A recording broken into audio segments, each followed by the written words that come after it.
Quan ja no queden alternatives per a perdre pes i l'obesitat és tan severa que compromet seriosament la salut del pacient, només queda la cirurgia bariàtrica per a reduir l'estómac. La tècnica més innovadora consisteix a plegar l'estómac sobre si mateix i cosir-lo amb fil quirúrgic, i tot amb endoscòpia. D'aquesta manera s'eviten complicacions com les fuites de líquids gàstrics i infeccions. La pèrdua de pes és idèntica a la d'altres tècniques, però aquesta és reversible. A més, es redueix el temps de recuperació.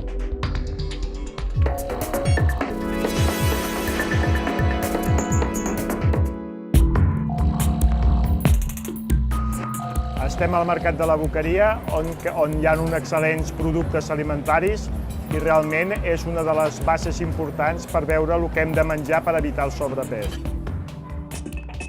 Jordi Pujol, cap de la Unitat de Cirurgia Bariàtrica i Metabòlica de l'Hospital Bellvitge de Barcelona, l'únic centre a Espanya reconegut internacionalment per la seva excel·lència en intervencions d'obesitat mòrbida.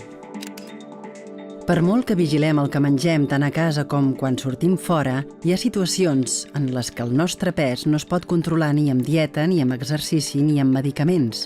Cada any a Espanya, 6.000 obesos mòrbids passen per la sala d'operacions per intentar posar remei a la seva greu situació de salut. Realment l'obesitat mòrbida és una malaltia crònica que té una base multifactorial. Hi ha base genètica, però també hi ha molta base de l'entorn i també de la característica de l'estil de menjar de les persones i el sedentarisme. No hi ha una raó única perquè les persones siguin obeses mòrbides. La solució més efectiva acaba sent la reducció d'estómac.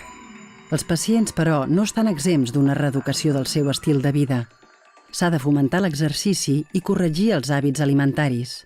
Amb això, poden arribar a perdre fins al 80% del pes que els sobrava. Això s'ha de separar, aquest tipus de cirurgia s'ha de separar de la cirurgia estètica, que no té res a veure. Nosaltres tractem una malaltia molt greu que comporta l'aparició de moltes més malalties greus, inclús en una disminució important de quantitat i qualitat de vida. La cirurgia bariàtrica ha fet un gran salt qualitatiu els darrers anys per l'augment de persones amb obesitat que necessiten operar-se. Ara, les complicacions després de la intervenció són mínimes i els resultats permeten recuperar el benestar perdut.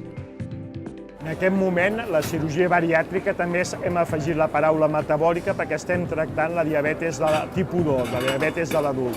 I realment el nombre de malalts a tractar cada vegada és més exponencial, els resultats de la cirurgia són excel·lents i a més ara estem fent ja els tractaments amb endoscòpia terapèutica que aconseguim uns resultats molt semblants amb menys mobilitat i mortalitat pels malalts.